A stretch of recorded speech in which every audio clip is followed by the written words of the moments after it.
All right, and if our technical issues are finally solved, then that means we are live. How's it going, everybody?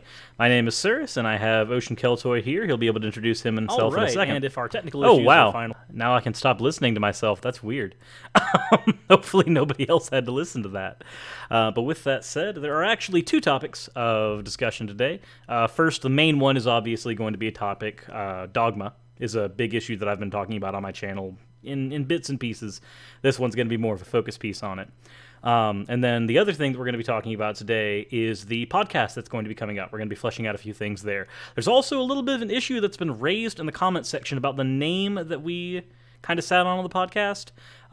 So as a result, which I agree with. Yes, and we've kind of come to the consensus that maybe sticking with the hammer theme is something we want to do. I mean, you can see that it's up there. Anytime that we have a guest on, they'll take the place of the hammer. But that said, we definitely want to change the name of the podcast. It's still going to be themed with hammer of some kind, but we'll definitely be looking at your guys's any suggestions that you guys have in the live chat. Now, if you guys want to super chat, that's great. We'll read out your super chats. Also, the program should automatically read out in a funny robot voice for $10 super chats and higher if you guys want to do that. But God, that's not going to... People are going to spam us and interrupt the show. At least we'll be getting $10 every time. Exactly. So, all right, guys, troll the shit out of us. Do it. But I will say, though, that if you do a suggestion for the name of the channel in Super Chat, it's not going to weigh that suggestion any higher unless you do like a $200 Super Chat, in which case, I guess I'm at your mercy. So yeah, at that point, I guess I'll just be at your mercy. But with that said, Ocean, do you want to introduce yourself now that I've gone on for 2 minutes of inanity? What's my name? I'm Ocean. Hi. I am. I seem to be like the pagan around the Great Debate community. I'm a loud and obnoxious polytheist. Lately I've been kind of running amok on Twitter for the most part, but I've been on Steve McRae's show a few times and a number of other places on YouTube. I've wound up popping up on a bunch of other people's channels, but I haven't really done anything necessarily with my own channel yet. I'm hoping that'll change soon. And now here I am on Suris's channel. I've been on your channel a couple of times. I've also been on, had a couple of engagements with Matt Slick, TPR Jones, Magic Sandwich Show, so on, going back for some time. So, but I enjoy this discussion, the Great Debate discussion, and a lot of the concepts around religion and study of religion, and as well as history. So that's my jumping around. So, hi, that's me. Fair enough. I know the first time you were on my channel because I made the video arguments against God, because one of the things that I wanted to do was sharpen the atheist tools, because I've started to really enjoy this debate as well. I listen to live debates a lot. Matt Dillahunty, Sam Harris, Lawrence Krauss versus Craig. I'm a big fan of listening to the debate, so one of the things that I wanted to do after a while, and one of the directions I decided to shift my channel a bit, was what arguments am I seeing used that are actually functioning well, and what arguments am I seeing that are not really doing so well, and how can we kind of sharpen this tool from my side? Because I think the only way to actually have those conversations and make them fruitful is to understand which parts of the conversations are not fruitful. So like, that's something that we share very much. I think during our first Waffle House meeting, we discussed kind of like that generally when people are defending atheism, they're not doing it very well. And I think that this is most people when they're defending atheism or theism, Christian or otherwise, it's not a very good defense of it. We see a lot of arguments that are proliferated. I know the God in my heart, that whole spiel. It's like, well, that's very convincing for you. Now, why is that convincing for me? Because now you've put yourself in a position where it cannot be convincing for me. Right. But we still see that, like I was revealed to me, things like that on the theist side. And on the atheist side, you've got things like the rock argument that we've talked on before, where it's like, yeah, you've come up with a logical contradiction for something that theists have long since abandoned. the God has revealed himself to me argument actually isn't that bad. It's not good for convincing somebody else. It's good for self-justification. It's not good for convincing somebody else. But yeah, and The that's kind of why I don't like it being used specifically in argumentation, because in Right. argumentation you're trying to either convince the audience or your interlocutor. And when you're doing that and you use revealed to me or anything like that in that conversation, you cement yourself in a position that's wonderful for you. You've justified things for you, but now your opponent can sit there and go, "Well, that's cool, but you're talking to me." And that's the situation a lot of Christians are in. Because when a Christian is trying to convince somebody else, it's when you get into like evangelical religions, you have like that conversations. I need to convince you, and I see that I need to convince you evangelicalism come up with atheist conversation as well, where it's like, well, now I need to convince you of this. And there's a lot of times like a bad argument for the Christian, for example, that doesn't work in much fashions at all is the Bible said it, therefore it's true. Scripture is inherently truthful, and while not providing an argument for that, and just like going for it with that one, that's one example of a bad theistic argument. Yeah. And yeah, there's a And one of the things I want to point out is that when somebody says that, hey, atheism does not need defending, if you're not engaging in the conversation, it doesn't. You justify it to yourself and you're good. Like that's pretty much where it stands. But if you are engaging in the conversation, at some point you are going to have to justify your position to the person you're talking with, at least in some regard. And so one of the things that I definitely wanted to do is make sure that, hey, I'm in that camp.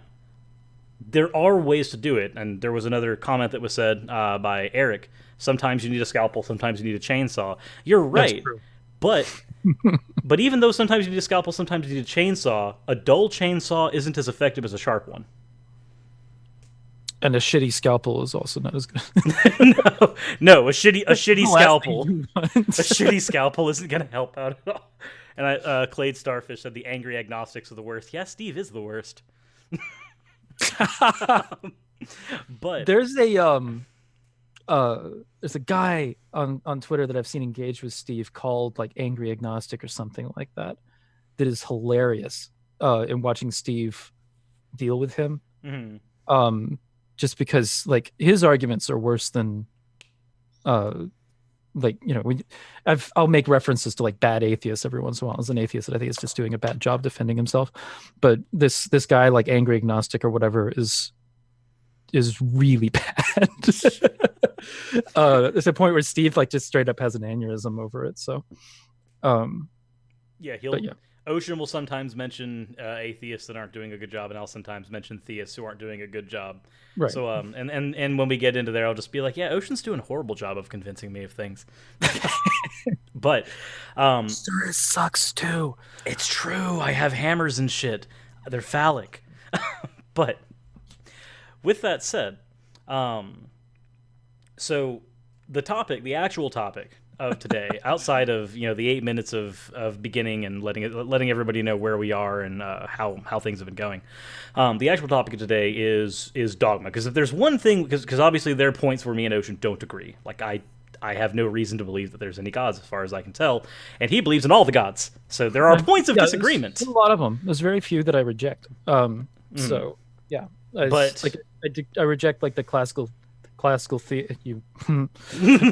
that rant.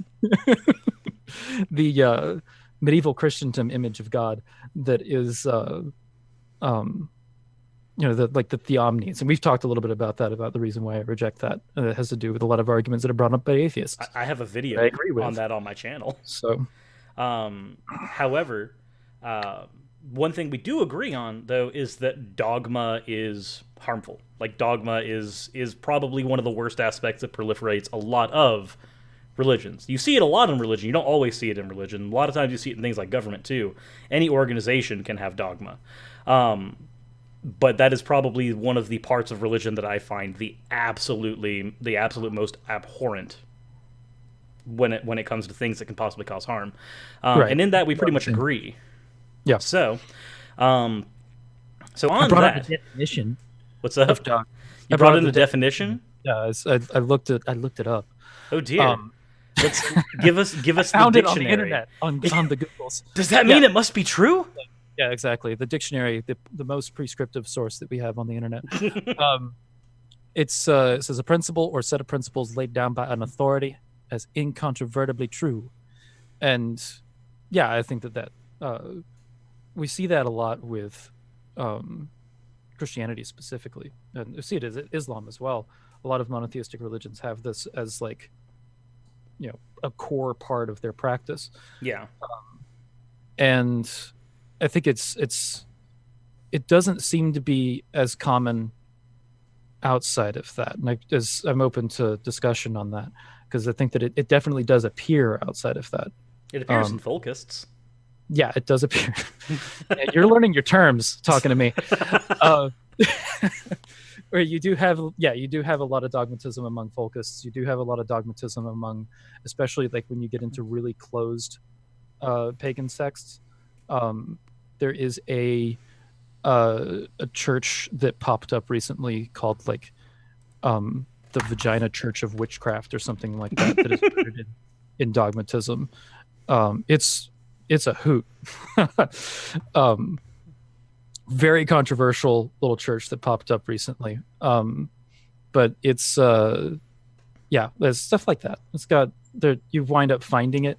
I think that a lot of the heathens that I'm more get along with a little bit more, I guess, because heathens are like a really contentious group of people. But the ones that I get along with more, the main dogmatic thing that we adhere to is that you shouldn't be dogmatic.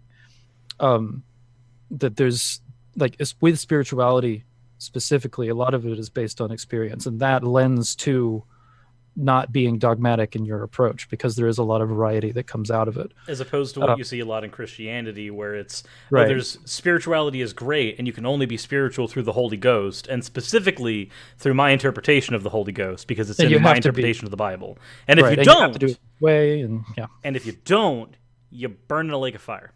Right. Or annihilationism comes in. There are annihilationist Christians. They're few and far between, but they exist. Right, and they're all based their these conclusions on the same book. Yeah, and that's where you get it's where you get a lot of confusion, because I've had this conversation before with people. It's like, hey, you and this other person both believe in the same book. How do you come to terms with the fact that you came to different conclusions? And usually you hear something like, oh, well, they just need to have a better exegesis. I'm like, yeah, but they say the same thing about you. Like, how? Which one of you is which one of you is actually right, and how can you determine which one of you is right? And that's when you go into those situations, it's really, really strange. I think Aaron Ra probably had this correct when he said that there are as many beliefs about a given religion as there are individuals practicing that religion. That's something that has been brought up more so with pagans specifically than with, because like Christians, you see there's a uniting factor with the Bible. There's also, you get into different schools of thought, and that comes up with pagans as well. But when you get into trying to define pagan religions, you get things like a general label like heathenry, but then you get into hearth cults, which would be like a pagan's like general at-home practice, which is incredibly varied. Like, and that particular image of paganism is as varied as there are pagans. If you look at each hearth cult as like a distinct religion, there are more than 1 million forms of paganism. and when you're using the term cult there, it's very different than the bite model cult. Than the word, yeah, right. It's very different than that, because with the bite model cult, what you can do, this is actually going to be probably a podcast episode we might end up doing. Cult is a good word to start playing around with definitions with, because it can mean in the polytheistic framework, it can mean adherent to one god or goddess. It can also mean like a specific individual's practice. But when we're looking at bite model cult, it means like a completely different thing. It's a very, very negative term. Yeah, and it definitely deserves to be, because when you've got bite model cult, there's almost always a form of harm that is coming from it in some way, shape, form, or fashion, usually defined by the bite model itself. Also, JMD Apologetics says that Dogma is teaching. I disagree. I disagree wholeheartedly. I want a defense on that. And we've talked about JMD, that he would be a really good person to have as a guest, where we kind of talk to him a little bit about some of the things that there's like, I mean, there's obvious disagreements that he has with both of us. Yeah, but we both end up being friendly.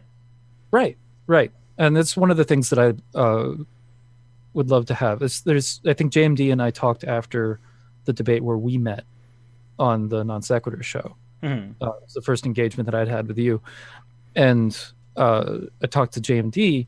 And that was the thing. I was on the side with the Christians, and there was like a bunch of atheists on the other side, and I wound up meeting some other guys like I think Luciano as well, and I was fighting on the philosophical side of theism, saying like, you know, there are good philosophical arguments for theism, and we can kind of go through them.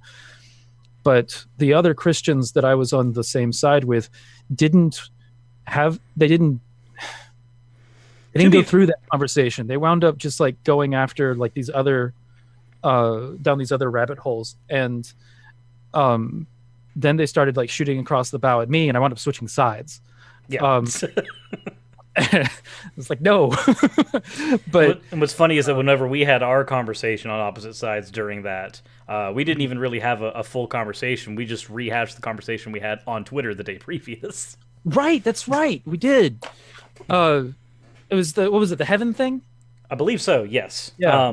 Also, quick side, 0132-132, who also moderates on Steve's channel, donated $6.16. Says that Kevin Smith movies are overrated. Oh, hey, our first super chat. Well, yeah. Thanks, Zero. I don't know if I don't have an opinion on Kevin Smith movies in general, so I don't have a refutation of that. I like Clerks too. I too like black and white movies in the modern era. That's Clerks 1. I know. That's how much I care. Look at you. So you were saying before the conversation shifted to Kevin Smith movies. But with at that, you know, that debate, afterwards, JMD Apologetics and I had a conversation in another follow-up hangout where he said to me, he's like, you're not the Christian, but you're the one that I liked listening to the most because you were the one that actually put forward the philosophical arguments for Christianity even. And the Christians didn't. And that he was frustrated by that. And, you know, he and I had a conversation after that, and I really liked talking to him. And I think that, like, he's one of those guys that's like, even though I disagree with him, I think that his approach to the conversation is more nuanced. I agree with that, because me and JMD have had several conversations where we started out going, okay, we're going to talk here for about 10 minutes and then I'll go on my way. And then 6 hours later, I realized that I'm still in the same fucking conversation. And I'm actually more than okay with that. It doesn't really bother me that much. So with that said, JMD, you do have an open invite on one of the podcast episodes to come on as a guest, and we can talk out and hash things out. Yeah, absolutely. I second that completely. Even though he seems to have gotten silent from that part, but he's probably doing something else. That's fine. We had already actually agreed before you popped your head in that you were one of the people we were going to reach out to have as a guest anyway. No, JMD. We're not doing an 8-hour podcast. We're not doing an 8-hour podcast. Yes, we are. I don't know what you're talking about. Yes, we are. With JMD, 100%. 8-hour podcast. How the we're hell talking am I about all kinds of things. We'll go through the whole history of Christianity. How the hell are we going to do that as a okay, first of all, that's not 8 hours now. Now you're looking a little longer than that. A little longer than it. Yeah, that's true. Yeah, all right, I'm fine with going over. Just forget. Look at this 24-hour podcast, uploaded to SoundCloud. If you want to have that on your phone afterwards when you download it, by all means. But it's not my fault if the one podcast takes up all of your freaking space. Not my fault. So Wilfred Strongbeard says he'll donate $5 to an 8-hour podcast. God damn. Oh boy. Wilfred Strongbeard, by the way, shout out to you as a buddy of mine. But I'll hold on a second. Oh, fish. So one of the things that we want to do, in addition to suggestions for the name of the podcast, since Hammered wound up having some implications to it. I only drink tea. It doesn't work for me. Right. Yeah. You don't drink alcohol at all. Like, Hammered seems like one where you're going to have like a nice cup of whiskey next to you. Yeah. So So we're looking for suggestions on the name that have to do with our hammer theme. If you guys want to just pop them up in the live chat, that'd be awesome. Another thing is, I guess we're gonna just do our thing. You've got yours as well. Yeah, I need a to friend of mine left this at my house. I didn't even buy this, but we need to actually get a picture of your hammer and my hammer just like crossing for your the hammer's a logo. lot bigger than mine, and I will feel a little uh I do image editing a all the little time. I can fix that. well, okay, so you want to do a hammer enlargement for me. That No, it would be a hammer reduction for me. oh, It hurts I my don't tiny know little if hands. that okay. All right. I'm gonna put this down. Other thing that we're looking for, by the way, guys, is some subjects for future podcasts. I've got a list of a couple of things that I've got some ideas on. Um, that getting hammered with Ocean and Suris. Oh god. Um, Same so implications. I know it's the same because he doesn't drink, guys. He doesn't drink. So, uh, but yeah, we're also looking for more subjects to kind of tackle, and the subjects can deal with either atheism, Christianity, paganism, any of those things. If you're curious about something with paganism, I love talking about that. I'm bore Suris to tears with my history rants. It's very Or true. get into some of the more of the argumentation discussion, all that kind of stuff. Also, JMD has said, how do I see dogma? Well, if we're using the definition of dogma as Ocean described earlier, a set of principles laid down by an authority is incontrovertibly true. I find that if something is laid down as incontrovertibly true, then you automatically have a lot of room for potential harm.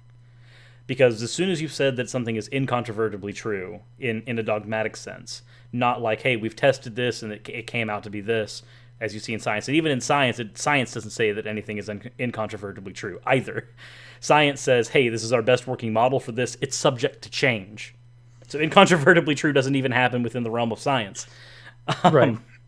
So if I find something like that, somebody is saying this is incontrovertibly true, I immediately hold issue because I see a lot of room once you say that for there to be something happening a week or two down the line once you've made that statement. What if it is, and he says, what if it is true? Would it be wrong to be dogmatic about the truth? Well, you're gonna have to at that point prove it's true. And even if you do, being dogmatic about it is still not the way to go. I think that also when you're talking about like physical claims, so we can talk. We had a conversation with a flat earther yesterday, if you recall. Those things are hard to forget.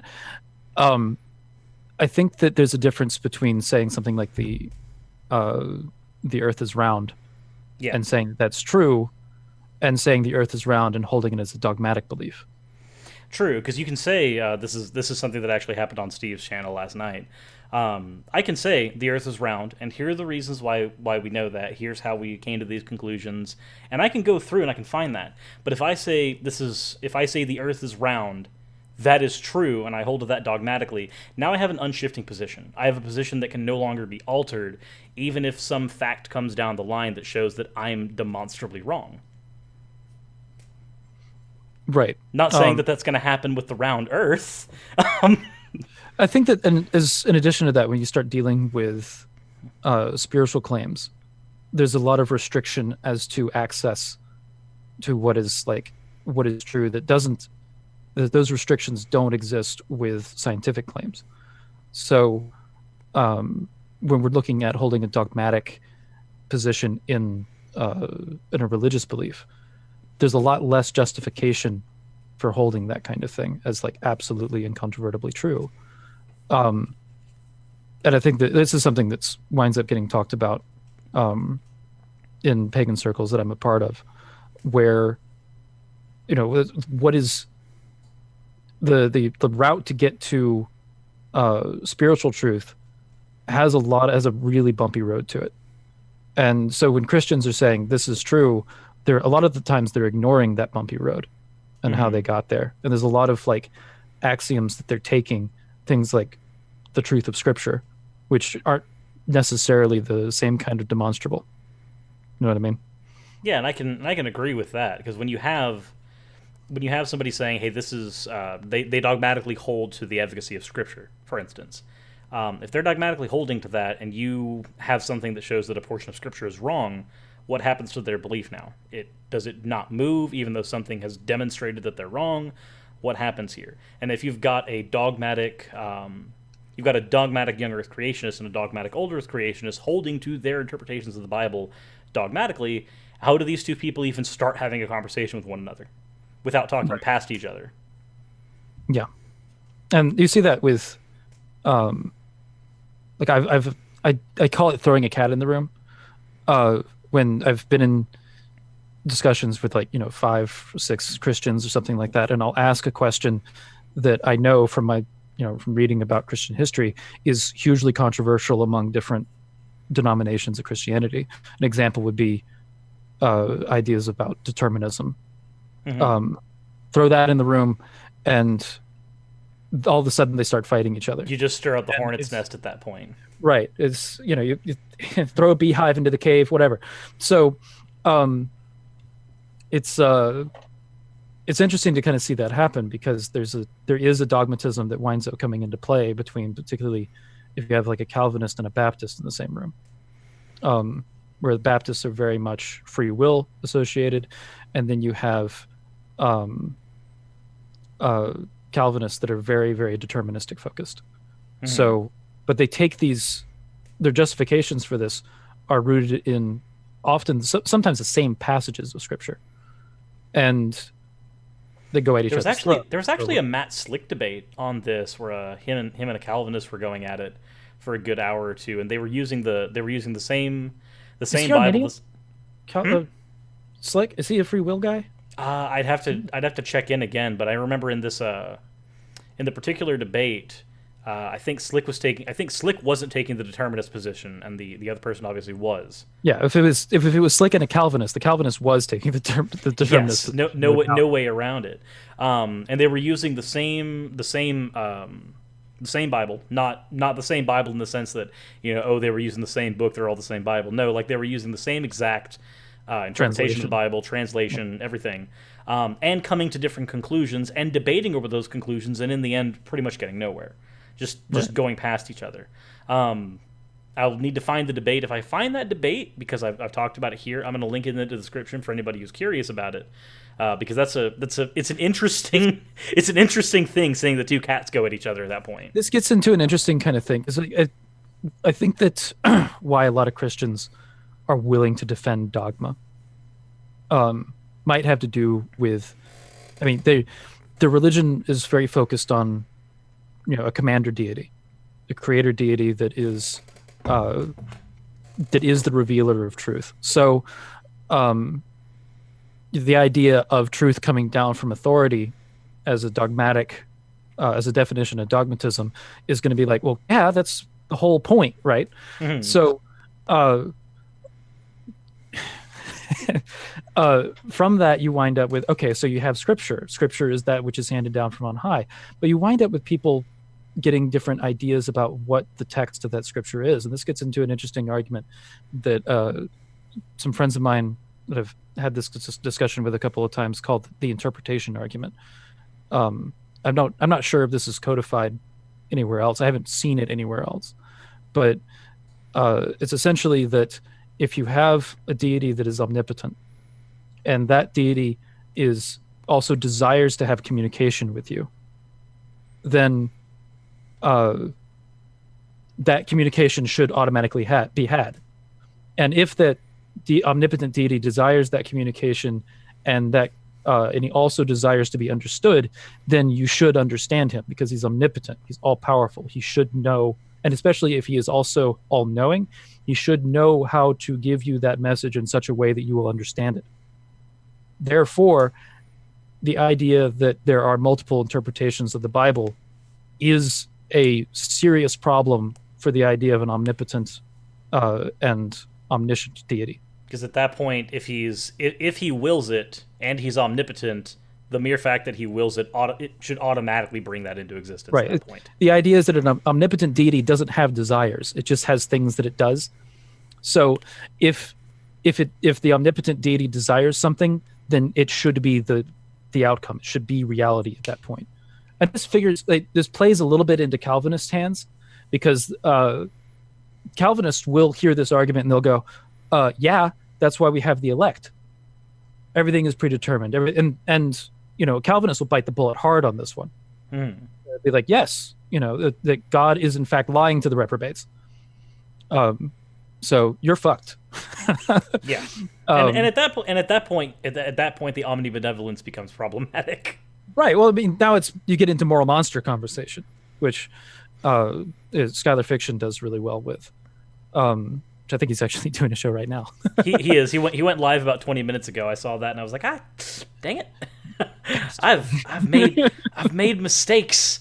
I have done things in my life that have been horrible and have led me down weird routes, like apparently the Red Pill crew not hating me, and I don't know how I feel about that. No, I saw that because okay, so funny story, guys. So Red Pill Religion did a review of the 7 reasons, 7 signs you might be an atheist, something like that. It was on it was a Mr. Atheist non sequitur show. Okay, I saw it on multi-person collab. Did it as well then. So you were on there, and Red Pill Religion did a stream on it, and when Suris came up, Dean Emsey was like, oh, this is here we go again, and somebody I want to say it was Deflating Atheism said no, Suris is one of the good ones. It may not have been Deflating Atheism, maybe it's somebody else, but I'll have to go through and listen to it again. But some of them like you. As I listen to that, I'm like, I'm not making the right enemies. This is bad. This is bad. So I need to go through and listen to that and be like, oh dearie, this is wrong. This is not where we should be. Also for Rusty, just so you know, I am playing Alliance, though I haven't done a whole lot in the new expansion, so that doesn't mean a whole lot. With that said, oh yeah, that's right. JMD and Inspiring Philosophy did a response to it as well. Oh really? They did. I want to see that. I need to go through that as well, because that's a longer one. The only one that I've watched all the way through was RCA's, and he only responded to 4 of us. So I need to watch that one as well. But speaking of IP, Inspiring Philosophy, I have problems with him. But I think that as far as he has a different kind of discussion than a lot of theists do. Mm-hmm. And I think that his way of approaching it is better than what a lot of, like, especially Christians do. Mm-hmm. Because he's much more researched. He's very I had a debate with him a while ago about Christianity and paganism and the influence in, like, Christmas specifically. We didn't necessarily, I think that he might be willing to concede on Halloween, but Christmas was like, as far as pagan influences, he retains that there's not pagan influences. That's strange, considering the appropriation of Yule. It's interesting, and I brought up Yule. We had a little bit of a discussion about that. Though I learned when debating him that he's textually very well researched. Mm-hmm. To the point where he outdid me as far as being textually researched. I was going in not thinking that there was going to be, like, a literal holding up of books. I haven't had a debate like that before, where he, comes in with, like, a stack of books next to him and starts holding them up as he's talking about them. And I didn't know what sources that he was using until the debate itself. And I think that it's interesting looking at that, because I had sourced a few things myself, but I hadn't quite gone into the textual evidence as much as he had. And that's something that, knowing that about him now, it makes me look at his videos a little bit differently, that he actually is, like, as far as textually, really well researched. Anthropologically, though, I think that he misses a little bit, because he looks at his textual researches on what people at the time wrote. Mm-hmm. It's not on what scholars now are writing about it.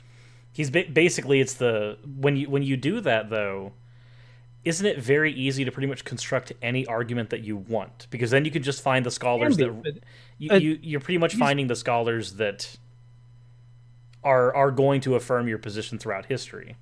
Not really. What he's trying to do is find contemporary sources, and finding contemporary sources is really valuable when talking about history. And so, like, I don't necessarily have a problem with that approach. What I do have a problem with is as far as when we're discussing something like the cultural significance of Christmas. Um, we're going off of several topics, guys. This is the reason why we need you to suggest some topics for us, because we won't stick to things. It's very true. I'm sitting here looking Uh, at the third part of the Dogma conversation, going, well, we'll get to that eventually. right, yeah, we'll get there. Um, uh, the I haven't seen Matt Dillahunty's debate with IP. I want to, but I keep Really, forgetting. you haven't? I have not. But I want to see it. I've seen him debate Godless Engineer, and I was subjected to him myself. So, but I haven't seen him debate Matt Dillahunty. But one of the things that I was saying something about, the thing that we were forgetting about as far as finding contemporary sources, as far as like the Christmas conversation, is that all the sources at the time are Christian. All the other sources are burned or we're talking about influences from cultures that didn't have writing at the time. To the victor goes the history. Right. And there's a little bit of that, and also to the writers go the history. So like you have cases in history like the Civil War in which both cultures were preserved. So you have some of the history of the losers in that perspective that is preserved. But in the case of Christianity versus paganism in like Northern Crusades and conversion of especially like Northern European pagans in general, a lot of that influence was either quashed out or reframed by contemporary historians, and that's something that as a result, you wind up, if you base all of your information on textual evidence, contemporary textual evidence, you're going to get the slant of the time period. You're importing the bias from where you're reading from. Yeah, you're no longer taking the unbiased position. There's a few ways of interpreting history that don't function very well. That's one of them. Although I do see that someone has mentioned that the topic of the Dillahunty versus inspiring philosophy debate was stupid. And what's funny is that's actually the topic was I think it was can religion be a force for good in society, something like that. Oh, okay. And something that probably like Friended Forever would be better for, or something like that. Well, no. What ended up happening was the beginning of it. Essentially, it's something like can religion do good in society? Something very, very benign. And the beginning of that was when Matt stated his piece. He went, "Oh, is the conversation can religion do good in society? Okay, yes. Is the conversation over now? Because I think we need a topic that's a little more nuanced than that." And IP just kind of, you see him just kind of get taken aback for a second. He's like, "Oh, that's funny. Like, why did you accept the debate if you? All right." And then the debate is reframed a little bit to is there a net positive or a net negative? And that's an entirely different conversation. It's a more nuanced conversation. Right. And the conversation is reframed a little bit there. I'll have to go back and watch it again because it was a good conversation. I enjoyed it more than the GEIP one. Not for any particular issue with GE or IP. I just found that the historicity debate it doesn't hold me very well. Whereas what does this actually do in the modern era? That debate holds my attention a lot better. See, I love the history debate, but that's because I'm always like my nose is always stuck in a history book. So, like I just finished one. That was one of the technical difficulties we had. Yeah. Ocean's reading. But no, I just finished the book Road to Hell, which is a discussion of the afterlife from a historical perspective, historical study. So yeah, there's another possible podcast topic now that since this is episode 0 and we're throwing out ideas. Episode 0 is then like this is the unofficial brainstorming session that we're just having in public. So welcome, guys. You get to see the chaos. Bud Askins is saying that I need to go in the debate circuit. I'm scheduled to, actually. It's going to be me versus Catholic Fusionist plus a second hand for me and a second hand for him that we're not going to be revealing. But is that part of it, that you guys are like bringing in a secret partner? It's more that with the debate itself, it was originally going to be me versus him only, but because the debate is on abortion, Kyle suggested to us that we might want to find female partners to help us engage in the debate because he doesn't want it to be these two white guys dudes arguing about these two white guys arguing about abortion. He's like, I see some problems with that. And while that was the reason why I turned it down. There was a conversation. It was possible that I was going to be in it, and I was just like, I know the topic, but I'm probably not the right guy. So, yeah, yeah. And at that point, I'm just like, okay, I understand why. But I am actually going to be here in October, assuming that nothing gets pushed back because I was supposed to be doing it this month. But things got pushed assuming they back. don't get another channel strike and they wind up not being able to stream. Yeah, that would be awkward. But assuming that everything goes through, I actually am going to be on the debate circuit on Non Sequitur Show against Catholic Fusionists, which I've been told means that I'm jumping into the lion's den head first without protection, basically. So it'll be fun. No. Why? I hear you laughing. I'd like some context. Like jumping into the lion's den without just that image. That image of just a naked guy throws off a helmet and jumps straight into a lion's den, like, take me. Like you're talking about just like the nature of it being Non Sequitur Show, right? Or are you talking about like, or just the particular opponent? Oh, okay. Because I've been on a Non Sequitur Show debate before on the other end against you and other theists. Right, against me, yeah. So it's not like it'll be my first time. Be gentle. It's the second time. Be gentle. My debate hymen is healing. No. just No. gather yourself. No. Gather yourself. No. Hey, I have one of those too. I can defend. Right, I can defend. so guys, my hammer is bigger. There's going to be an in-person version of this podcast at some point where we're just going to start just beating each other with hammers. And all in favor of that, press 4. Yeah. Press 4 Full if you'd like to see us fight. Suris just like attacking each other with hammers. Actually, I would say just press 4 for a full hour of podcast of us attacking each other with hammers every time so the other person says something they don't like. Press 3 if you'd like a full-on choreographed battle with hammers. And you can press both buttons. You're not locked into one. Skeptic is saying 4. So 4. No. Sorry, Suris, but Thor is way cooler than Immortal. You're right, but Ocean isn't Thor. He'll just be channeling him. Zero goes 3 4 4 3 4 3 4 3 4 3 3 3 3 4. Oh God. 5 and all in period costumes. So you need to dress up like your character, and I'll put on full Viking regalia.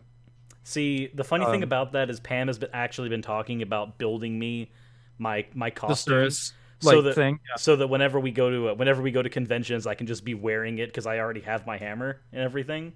Right. No, I'm surprised that you don't have the rest of it, and including like the big prayer the beads. Yeah, it has everything to do with being poor. Your character's design is very. It seems like religiously inspired for being an atheist image. I've actually had there was one person during the early days You're of my channel. appropriating my culture, you ass. God damn it. Go ahead. There was one person during the early days of my channel when I was sitting under 100 subscribers, and I just had like that small core audience from Kick. Literally, my first 100 subscribers all came from the chat groups on Kick. That's where they stemmed from.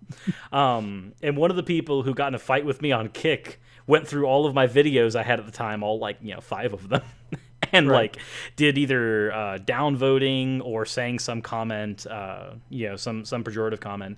And in one of them, he's like, "You do realize that Thrall, who you based your character on, is a theist, right?" And I'm like, "Yeah." So. There aren't really atheists in the Warcraft universe. We got a super chat. Should all mathematical Platonists kill me? Should all mathematical Platonists, even max tag marks level 4 multiverse. I'm going to have to do some research before we address that topic. But that's a $10.01 super chat that just got thrown at us. Thanks again, Mr. Zero. Yeah, thank you, Zero. With that, though, I do need to ask, because I can't hear on my end for the audience, did that come out with a robot voice when that came through? Because I actually would really like to know. If it did, awesome. We're going to have to review this. How did this go through? We have to watch my own podcast here. It's like whenever I watch my own episodes to figure out if I've screwed up.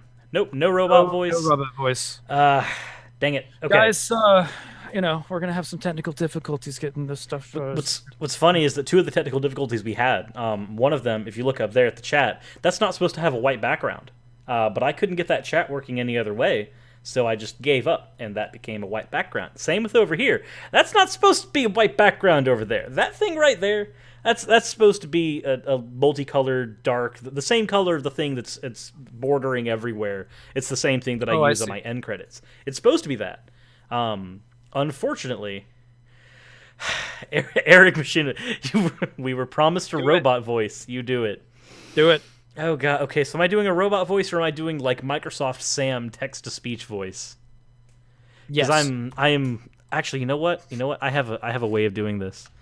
I have a great way of doing this. Hold on. Let's see here. Text to speech. There we go. No, that's cheating. No. Trust, Ocean. Trust. I retain that you were cheating. Oh boy. This is. We seem to have a bit of an issue. We're not doing that. Never mind.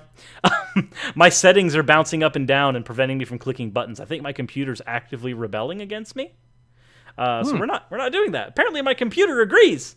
Day one, guys. We're doing great. Technical altercations midstream. Bravery +10.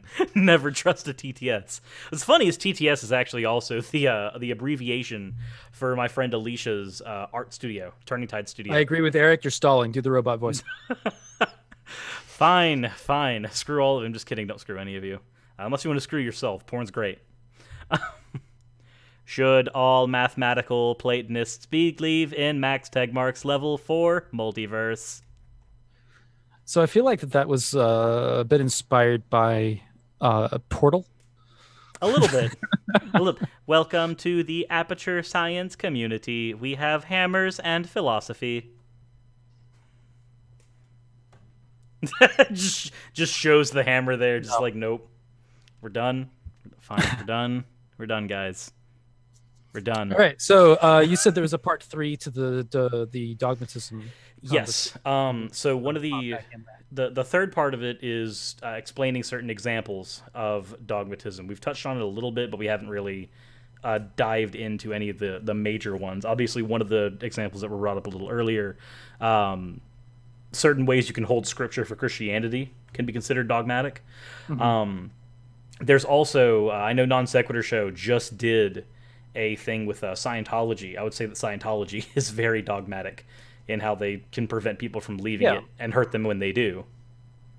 That's an interesting thing when you get into discussion of like cults and dogmatism, not necessarily with beliefs, but with community management. Your cults of personality, stuff like that. Not even cult of personality, but like cult of it pops up with cult of personality, but cult of it's just like a community management cult, like groupthink, that winds up getting so fucking strong that if you leave, everybody turns on you. And there's probably a name for that, but I don't know. We see this a lot with Jehovah's Witnesses. We see this. We saw this with and Scientologists. Scientologists have a system for it. Yeah. They have a system where they take all the stuff that they learned about you when you were trying to get to clear, and they they weaponize it against you. There was a guy named Mark Bunker, who's ran a YouTube channel called Xenu TV. I don't know if he's still kicking as far as that channel goes, but he was an open critic. I'm not sure if he was part of Scientology, but at any point, but he was an open critic of Scientology. And there's another person that he was working with named Tori Magoo, who used to be part of Scientology but left. And when through their activism and talking publicly about Scientology as far as the inner workings of it and kind of what they do to people when they leave the cult and everything like that, um, there would suddenly be signs around their neighborhoods talking about how they're pedophiles and some shit like slander. Yeah, which is funny because if you did something like that, um, if somebody is a sexual predator, at least in the United States, if somebody is a sexual predator and they've been convicted in court of law, they typically have to let everybody know when they move into the neighborhood beforehand. Right. So it's typically information that's already there. Obviously dealing with false claims because the pedophile claim was something that would be brought up. It's brought up regularly with people that leave the church. That like either there's a I don't know. But they do that, and they also there's an aggressive form of questioning that they do whenever because Mark Bunker would go to events near where Scientology was doing something, and he would find himself approached by about 5 or 6 of them sometimes, where they would be accusing him of like sexual crimes and getting in his face about stuff, about asking him what his sins are and all this other stuff, like what are your crimes. I think is the thing. There's a video of a guy just like getting all up in his face, saying, "What are your crimes?" over and over, and like you get into this dogmatism, with Scientology being a great example of the group is the authority, and the church is the authority, and if you leave the church or you leave the group, the authority will persecute you. You've broken that dogma, and you are you are the devil now. Yeah, you are now the out group. Right. You've left the in group. You're now the out group. Tribalism takes place 100% now. With a lot of like small cult of personality groups. I bumped into it myself a little bit. Where there's a group that I left, and all of a sudden that there was some demonizing of me after leaving this group, and it was a religious group, pagan group, and it wasn't like super strong, but it's something that I noticed that like upon my leaving, I was demonized. Yeah, and I was like, well, my response to that basically was, well, I left the right time, didn't I? Yeah, if you're demonized for leaving a group, this is something that we like. I've seen this on very small levels. Just if you've ever played like an MMORPG, for instance, and somebody leaves your guild, and you were friends with them before, and they leave your guild, now you're no longer friends with them. You stop. It's the same thing to a much lesser degree. Oh, that's interesting. Yeah, it's to a much lesser degree, but it's to a degree that I think a lot of people can. If somebody wants a contextualization of something you may have experienced, where this happens, if you've never been part of a cult but you've been part of one of these groups in a game, you've probably seen that. You've probably seen something to that extent. It's no different, except think real life and magnified. Yeah. And around like very personally held beliefs, and sometimes with people that you've like been very personal with, and it's going to be hard to leave groups like that. It's going to be very difficult. William just pointed out that EVE Online is full of that. This is something that World of Warcraft used to be full of it too, when guilds actually meant something in that game. Right. Like it's somebody left a group and you saw their name on a server and like they just became the other. You'd get in a group with them randomly and you'd be like, oh, look, the other is in here. Right. And I see that we've talked a little bit about that and how that pops up with kind of groupthink and atheism as well. That sometimes if you express an opinion that's like a little bit different, you get people that are kind of that might come at you. I've got some of that in my comment section when I'll say that, hey, religion or God belief in general, it's not a mental illness. Right. I've got even recently had a comment where somebody was saying, actually, no, it is delusional and it is mental illness. And it's all this. First of all, delusions and mental illness are not the same thing. Secondly, the minute you can find theism in the DSM-5, talk to me. Until then, please cite the source of your claim. And we were talking about. I had a back and forth on Twitter recently. It was positive, I think. where we were talking about how uh, delusions, as far as like a mental illness issue, can be can have religious themes. That doesn't mean that God belief in general is I delusionary. I typically say that God belief can exacerbate a pre-existing condition, but Right. it is not the pre-existing condition. If you already feel like you hear voices in your head, which some people may call that Mhm. schizophrenia, do some research into it. Sometimes that's not really where it falls. That's where we classically put it for people who aren't reading their a DSM-5 all the time, which I need to get a copy of it soon, so I Right. don't have to keep on looking it up online. Better to just have the reference material next to me.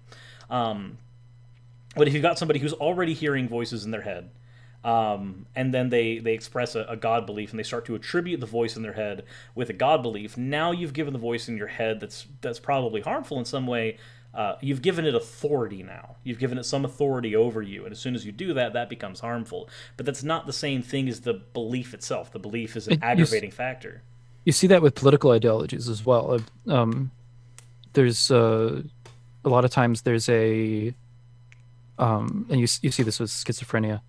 There's like a they that's Yeah, a lot of times a political entity that is like wiring the house or something like that, or is following you or whatever. Um, and I think that that's a similar kind of exacerbation where you can have a delusion that is exacerbated by religious themes, or you can have it also that's being exacerbated by political themes mm, or government authority themes. Um, so that doesn't mean that government authorities don't exist. Doesn't it? It's not a conversation that affects the truth value of it just because you have beliefs in mental illness that are associated with those things. It's a distinct conversation. yep. And I think that's one of the issues you get with to loop everything back to dogma. When you dogmatically hold that you think that all religion is mental illness, you're holding a position that's harmful. I'm just going to throw it out there that that position is harmful Hmm. because it puts people who actually do suffer from mental illness in this very negative category now. And Right. and society has already done that for them plenty. You don't need to add to that. Um, but where the dogma is actually harmful is not only are you holding that, but you're holding that for the same reasons that someone who holds the opposite position of you is holding them, but you're asserting that yours is right. But it doesn't work. The fact that you have dogma and they have dogma doesn't assign a truth value to either of them. It never does, and I don't think it ever really will. Um, but what that leads into probably is the last thing we wanted to talk about on dogmas. What do you think would be effective ways of combating dogma? And if anybody brings anything up in the live chat, obviously we'll answer that as well. But Yeah, I'm definitely, interested in seeing what the live chat has to say about that. yeah, because everybody can agree that dogma exists, and some people agree that dogma is harmful. Some people don't, and that's a conversation that can be had later. Um, but we can all have a conversation on how do you think you should combat dogma. And this is a two-part conversation. One part is how do you address it yourself, and two, how would you address it if you're talking to somebody else who might be suffering from that dogma, either from dogma from their group or dogma from their own, like some dogmatically held belief in their own mind.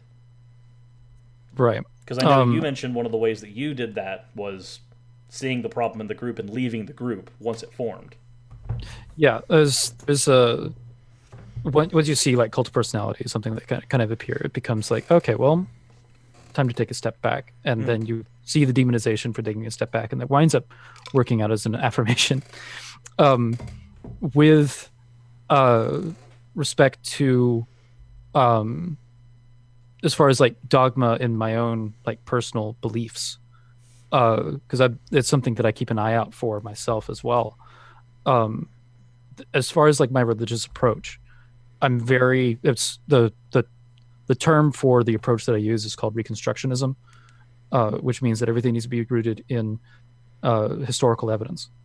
Um, or that if historical evidence is one way to check, and among like three or four ways to check, um, and that winds up in a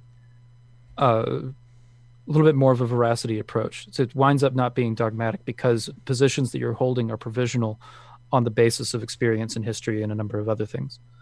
That as opposed to holding the position that, as an example, Odin communicated with you specifically. Therefore, this is how things are. Period. this is another thing with polytheism, that the gods can lie. So it's uh, you know um, that they that there's sometimes in stories that we've referenced that at times the gods are misleading, and that's something that I think is very important to keep in mind. That just because somebody gets there's a lot of ways that like messages from the gods manifest in religious practice, but um, very rarely is it like an audible voice. But And it's not the same thing as having a book that says that, well, slaughtering the Canaanites was fine. right, and yeah, I got opinions on that, but we could do a whole podcast on that, as we can just sit down with that conversation. But uh, that yeah, sure. Very rarely is it like an audible voice, but you get some people that'll say that I've been led to believe this by the gods, and that it winds up being contradictory with somebody else. And there's a ton of ways to kind of to interpret that. That this God in question has had one message meant for one person, another message meant for one person, or is misleading this person and not misleading this other person, or is misleading both. So there's a number of ways to look at it, and that's part of the importance of not holding a dogmatic position if you're going to be looking at religion through a polytheistic lens. That it becomes contradictory to hold to a dogmatism, because you're dealing with a religion that has multiple authorities anyway. So an authority from passed down on high, as far as like an absolute truth from a spiritual perspective, doesn't make any sense anymore. Whereas Also, in Christianity, you have one God. So dogmatism and all truth has to come from that one God. Right. And now you've got a Exactly. system where you can construct things like because I've noticed this a lot. And there's a few things in the live chat I want to get to, and I'll get to them in just a second. But if you've ever watched some of the Jehovah's Witness propaganda, the phrasing, and they're very careful with their phrasing, because I've actually gone through the Watchtower Society's literature before, and there's a lot of lies of omission, but because those lies are being omitted, most people who are being told just watch the Watchtower Society, they don't get to see that. Also, I see Shannon is in the live chat. How are you doing, Shannon? Just shout out to Shannon Q. She forever like a few hundred subs higher than I am, no matter what I do. But you see this a lot in the Jehovah's Witness propaganda. Not only are there lies of omission, so you can only really deal with the facts that they've given you, and you think that those are all the facts. But the verbiage that's used in a lot of their propaganda is, well, Jehovah says, well, Right. Jehovah thinks, well, this. As soon as you do that, one, you're no longer telling me what your opinion is. You're telling me what you think your God's opinion is. And as soon as you're doing that, you're assigning a dogmatic, authoritarian position on that, and that's where you get a lot of your like anti-LGBTQ bigotry that comes from them. Well, Jehovah says marriage is this, and so now marriage must be this. Also, Clade Starfish just posted $20. Thank you very much for that. Chance to brainstorm future episode topics. Well, that's part of what all this is, actually. Yeah, we're talking about dogmatism as kind of a sample, but we definitely want to have part of this is we wanted the live chat to kind of throw out a couple of ideas based on kind of our conversation and what questions you might have, and subjects that we can dive into, because this is a bit of an experiment, and we want to kind of see where things go. Yep. So one of the things I wanted to get into the live chat, Eric Mishima said, what do you call somebody, himself, who never believed but has many indoctrination issues? Is there a label for that? I want to unpack that. I would probably have to say so too, because, like, for instance, Jim Hall, if you're familiar with him, Atheist Edge, he actually could talk on this a lot, I think, because one of the things that they ask you to do in the military is recite, especially in the Marines, which is where he was, if memory serves, one of the things they ask you to do in the military when you're teaching people in like the Marine Corps is they teach you to indoctrinate, and they specifically call it. They don't even mask it. They call it indoctrination. They say that Right. hey, I will indoctrinate my soldiers to do this so they perform to the best of their ability. So indoctrination is not religious in its base. Indoctrination can be with anything. Again, we see it in the U.S. military. That explains something. As a buddy of mine that wanted to go into the Marines, really wanted to go in the Marines, wanted to be a soldier, he wanted to serve his country, and he um, goes into basic training. Mm-hmm. Uh, as a officer training camp. I think it's OCS training, and he had a reaction that was not good because he'd had a lot of issues with indoctrination, information control, and that kind of thing from some prior experiences, and noticed that that's exactly what was happening in his military training, and it just got him being like, no, I'm not. I can't do this. I can't go through this training. So one of the things Eric pointed out to clarify a bit is when children are under the age of reason, do we need to use dogma or is it something else? I actually have a bit of a story for that. That's interesting. So the way that I was taught growing up, I was never taught outside of what I was taught in private school, which I went to a young Earth creationist private school. Obviously, there was dogma there, but within my own home, I was never taught anything dogmatically. There's words that I never heard my mom say, and those words were because I said so. I never heard that from my parent. I didn't grow up with my father. I got told that a lot. I did not. I got annoyed with it because I'd start. If that would be the thing, it would be like, no, now I got to ask questions.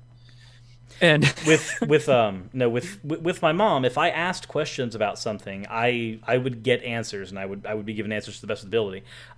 Like for instance, I would say, "Hey, why do I have to come home?" Hammer. What's up? Wish we could make the wrench a little hammer, but I really wish we could too. Shannon goes, "Who am I blocking first?" So, and William tagged me as Suris. I'll scroll up to find what you were talking about here in just a second.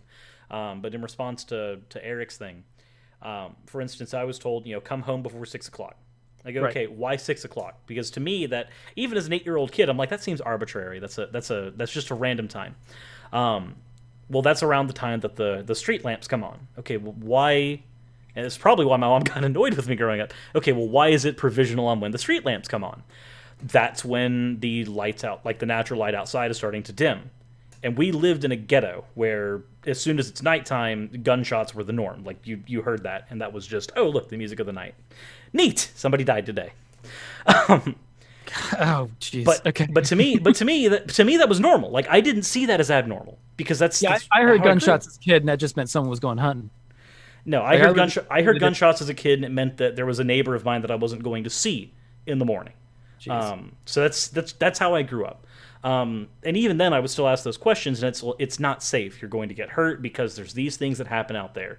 This is why I was aware of those things growing up too. Because instead of being told, because I told you so, and then like how you see in movies sometimes where the kid goes out and says, I told you so, stupid, and then they get hurt because they went out anyway. I was told, no, there's people out there. They have guns. They do this.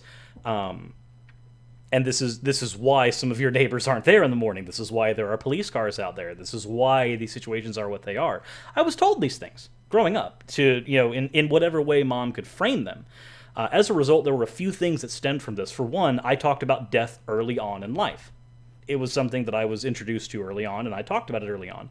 So, for instance, when I went to my dad's house to visit sometimes, if I mentioned it around my sister, he freaked out. And he's like, you don't talk about death. You're not supposed to do that at your age. I'm like, but that doesn't make any sense. It happens next door. Right. So, very different worlds from there. That's intense. So I do think because of the way, and I know it's anecdotal, but because of the way I was growing up, I don't think you need dogma to teach children certain things. You can explain why. It helped me. It probably is one of the reasons why I'm still alive, because I could have ended up not here based on where I grew up. And I think Williams, let me scroll up to see what William had said just a little bit ago. Or I'm going to scroll up and it's going to be lost. It says that for military training can be literally life or death. And that was one of the things I was talking to about my friend that I mentioned earlier. was that they kind of have to do that because you They have to have that group think. You have to have that approach. they do have to do that, but the thing is that I hate to use it this way, but the world of the military and the world of the mundane are two very different worlds. Yeah. So in the mundane world, I was able to be taught how to avoid being shot by a gun by being given all the implications. Whereas in the world of the military, you've got 15, say you've got a set of 1,500 people going through basic training, and you've got to find a way to articulate to each of those people, here's how you keep yourself from being shot by a gun. It's a lot different than speaking to a single child, and in that point, it's a matter of efficiency. It's also a different attitude approach to it. It is. It's more about, well, that's something that I want to have like a conversation with a veteran about. And I think actually I want to get Jim on our channel at some point talking. Jim would about be that. great. Jim would be a great person to have that conversation with. In response to Shannon Q, will we guys ever have guests, or will it just be a discussion topic? Actually, that hammer up there, that little box up there, that is a placeholder where guests will be. Anytime that we have guests on the channel, they get that big box whenever they're on. So yes. And Ralph said that both Jim and him are combat vets. Well, that's wonderful. I have no issue having multiple people. Although I will say, I'd like to lower the amount of military people coming on the channel at once, because there's this thing that happens when you get people from the military on a channel. Because I had this happen with Jim and Steve. There's 15 minutes at the very least dedicated to war stories, which is wonderful. I don't mind. I don't mind that. I don't mind that. But if there's a particular topic at hand that we're wanting to discuss, as opposed to just like it gives context though, which I think is good. But if it's gonna be 2 hours of war stories, which is I have no issue with, I'll do that on a regular stream, but not so much on a structured podcast.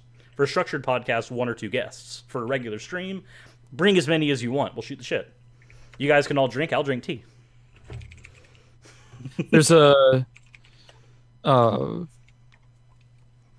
please pledge never to have the red pill types or similar. Oh boy! Unless you're talking about red pill religion, some of them might be interesting.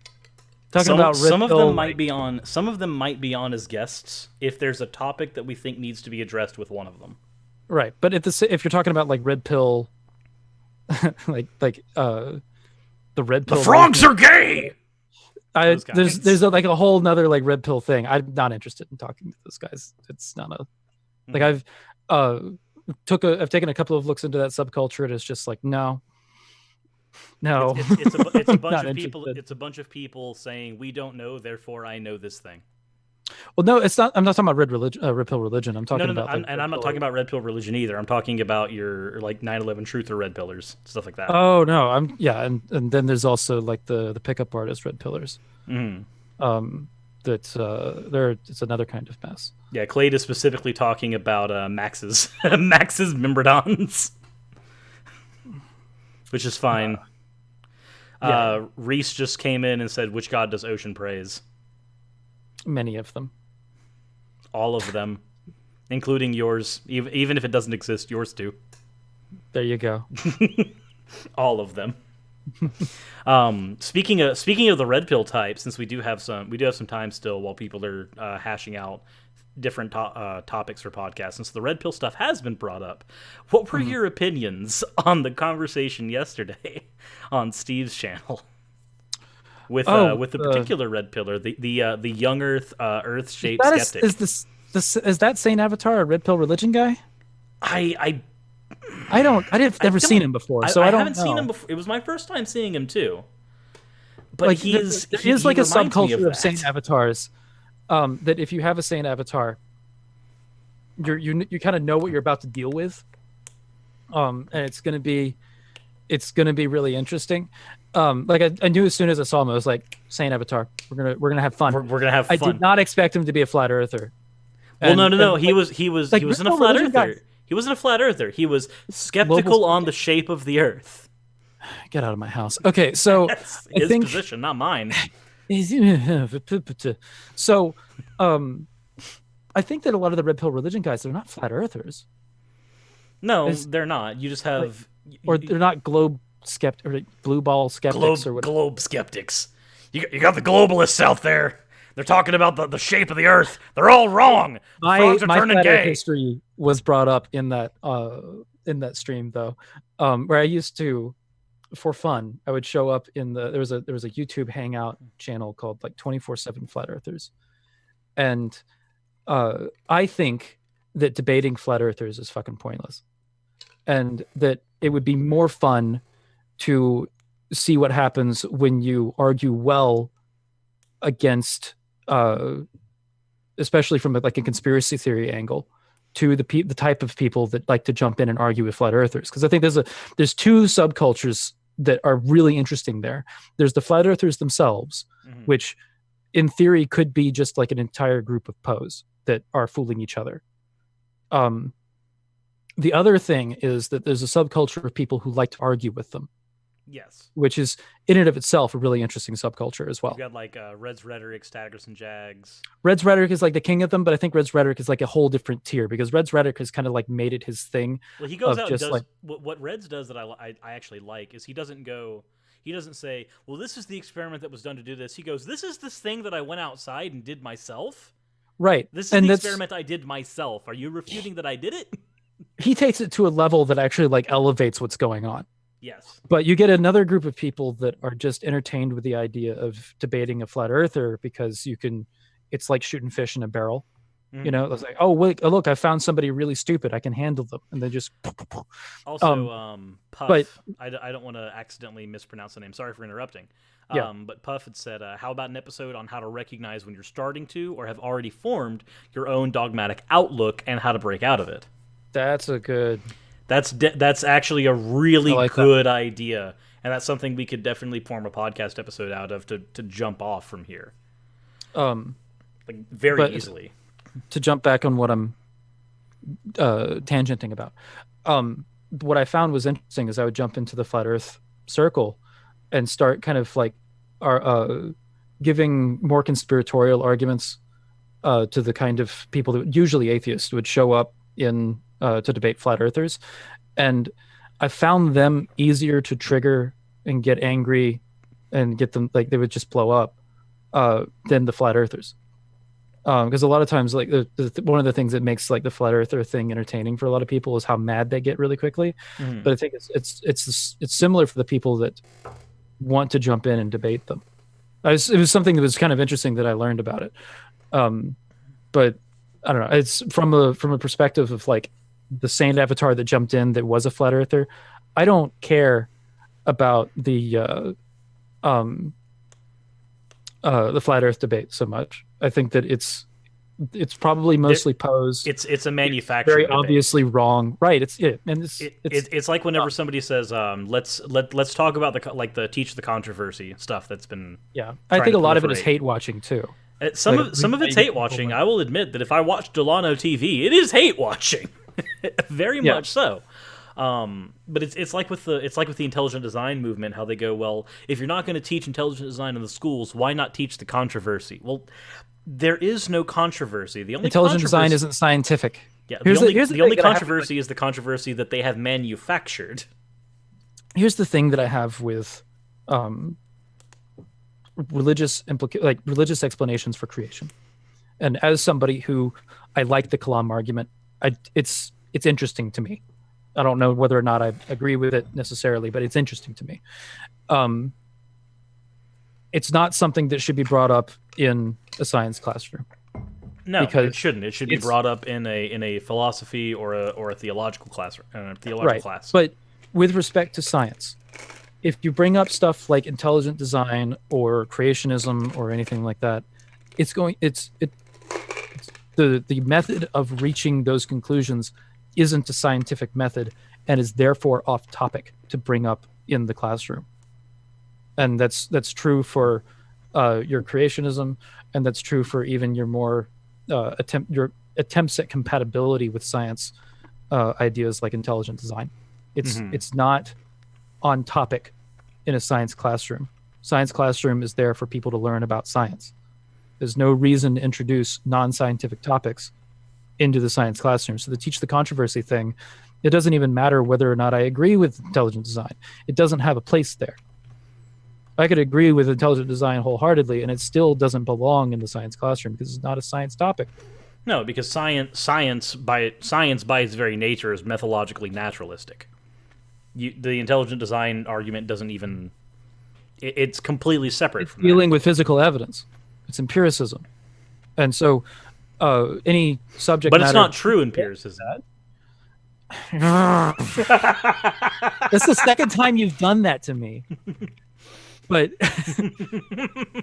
if it's not in that realm, it doesn't belong there. So, yeah, that's my rant. Well, the rant is certainly fine. There's nothing wrong with going on a rant every now and again.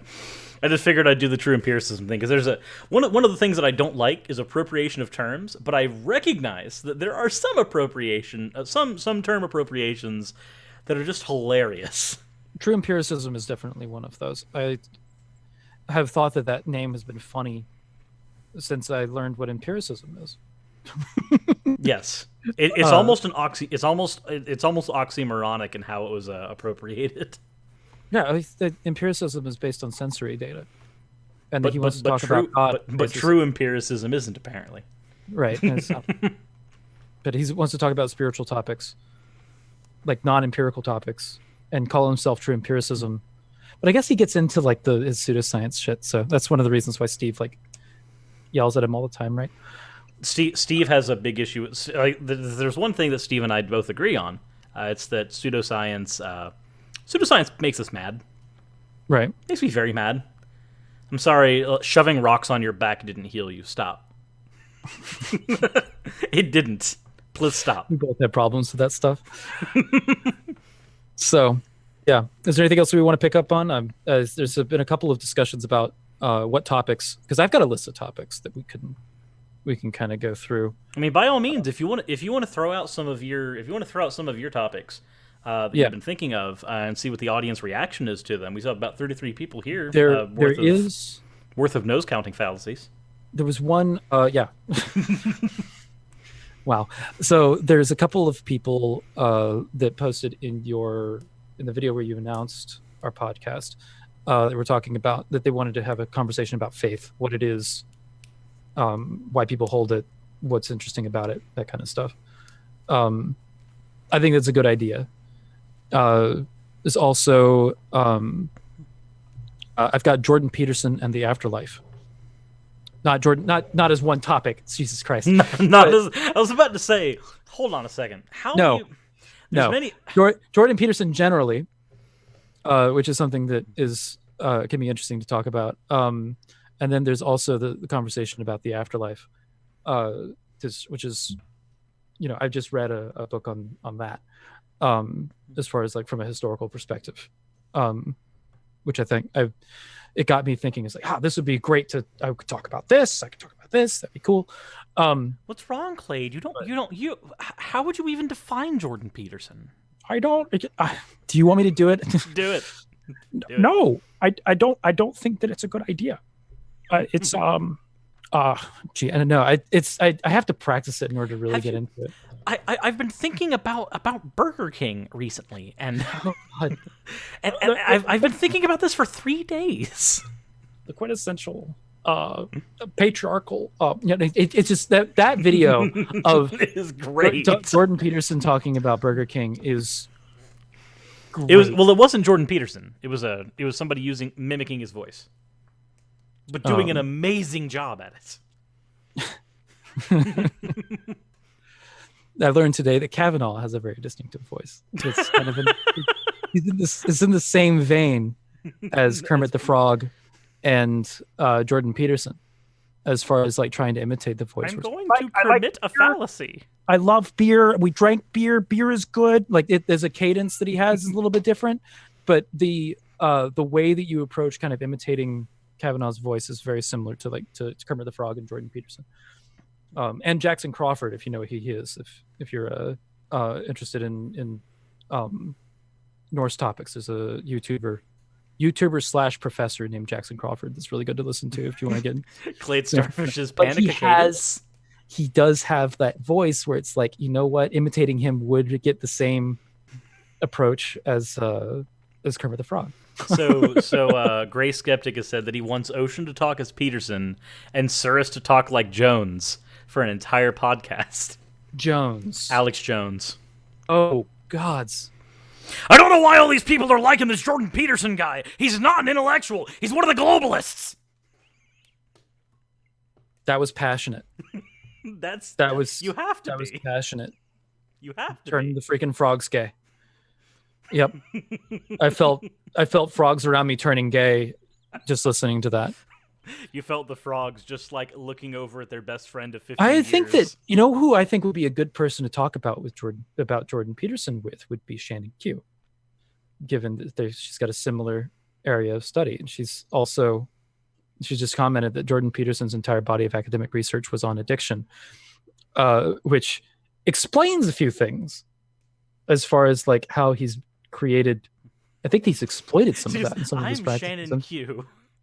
Are you sure about that? How do you know that? But I do think that I would love to have a conversation with her about just go through some of the things that I've noticed about Jordan Peterson and what she thinks about those things and what she's noticed as well. Mm-hmm. Would be, I think, a fantastic conversation. I think so as well. And I think it depends on what you mean by Shannon Q.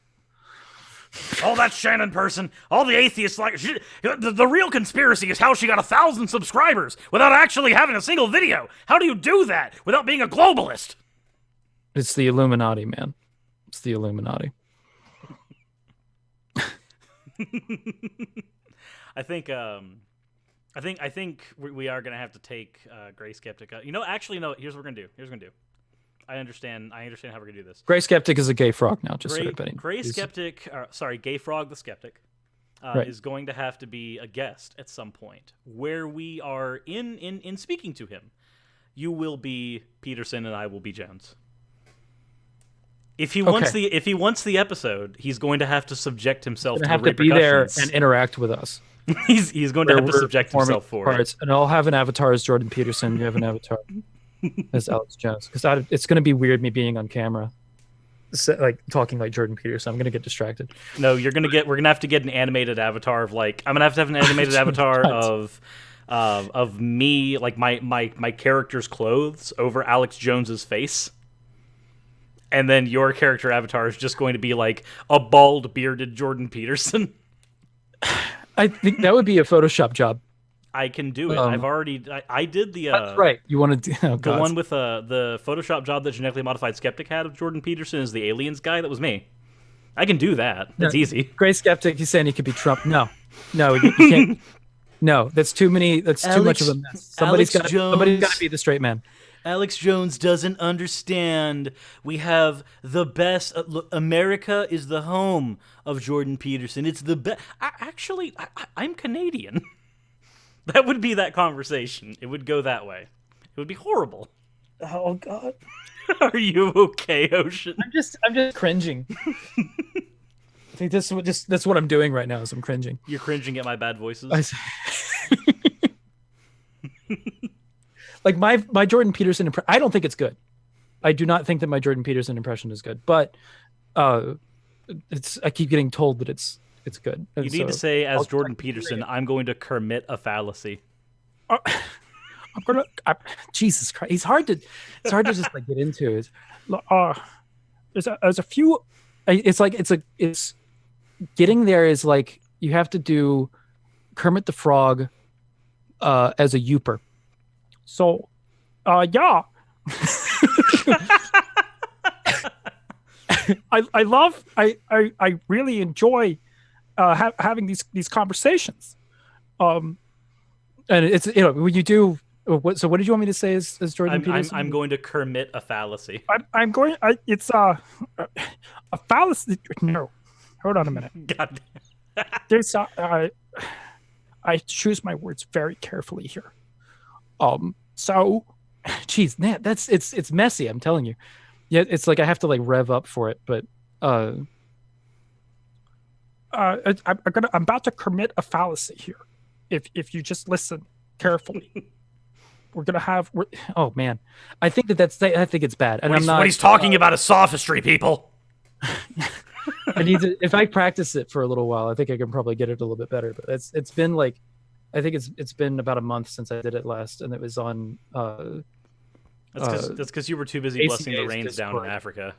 Right. No, I was the last time I did it. I was on the Atheist Community of Austin's Discord channel, and I started answering questions as Jordan Peterson, and the wound up in some pretty funny little moments there. Ralph says I need to turn more frogs gay. We need more gay frogs. But yeah, if we want to plan that out and have you as Alex Jones and me as Jordan Peterson, I'm happy to do it. But I'm going to need like a few hours of practice beforehand in order to really get there. I'm going to have to do the same as well, because the problem with my Alex Jones is I can't do Alex Jones not yelling. Right. The only way I can really do Alex Jones is when he's yelling. Oh, okay. You're going to have to quote Dostoevsky. What you need to do is smoke the entire day. Do that thing I don't do.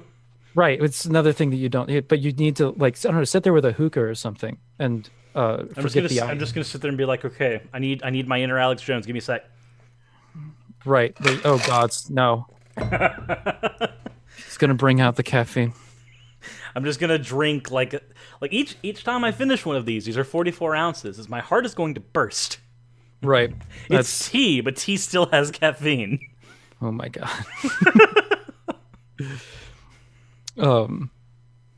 Cool. So is there anything else that we want to jump into, or are we pretty much at the end of this? I think we're pretty much at the end, because we've got some pretty good ideas. I especially liked the idea from Puff about how to recognize when you have locked yourself into dogmatic thinking of some kind.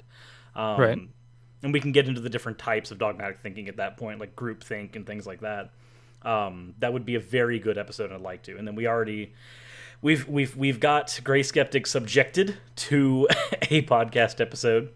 And Shannon Q probably dragged kicking and screaming into one at one point. I think that she'll enjoy it. I think she seems to be. She accepted the idea in the chat, and she seems interested in the groupthink conversation as well. I think that she'd be good for that as well, especially because we're talking about like how people think. You know, Shannon would be a really good person to have that conversation with. Go figure. The person who knows way more about psychology than me is interesting in how people rather think. than us pontificating about it, we can get somebody who actually knows what she's talking about. Exactly. Gray Skeptic, good talk, guys. Go home. I am home. So am I. Yeah. And Puff says that he needs that episode in his life so bad. Well, that's good. That's good. I say he. I'm assuming. I'm sorry. I'm assuming your gender, but that's okay, because Muslims do the same thing about their God right after saying he doesn't have a gender. So it's cool. Wow. That happened in a video of mine that I did. That happened. You just said that. Okay, cool. It's already been on a video of mine. It's not. This will be the second time I've said it. Yeah. And thinking about it, it's like, I guess they do. And it's not like a scene as a neutral he, because they also use things like father and so on. So, yeah, words. Well, all right. With that said, I think that's definitely the end here. We'll come back with the official name of the podcast later. For now, we're just going to go with Podcast 0. And if you guys are watching this after the fact, put some suggestions for names in the comment section.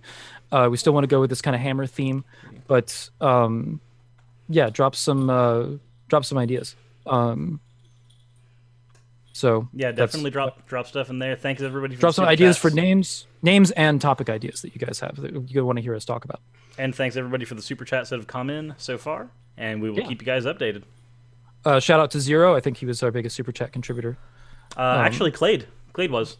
Zero Contributed twice, but Clade contributed the most. Ah, nice. There we are. I see that $20. Good job. Yep.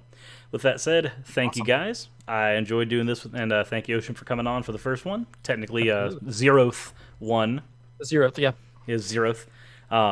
And we will definitely be around for the next episode when that goes live, and we'll keep you posted on the name. Thank you, everybody, for coming out, and we enjoy. And that was a wonderful way to close it off. Thank you, Pan. And not with a bang, but a sneeze. Exactly.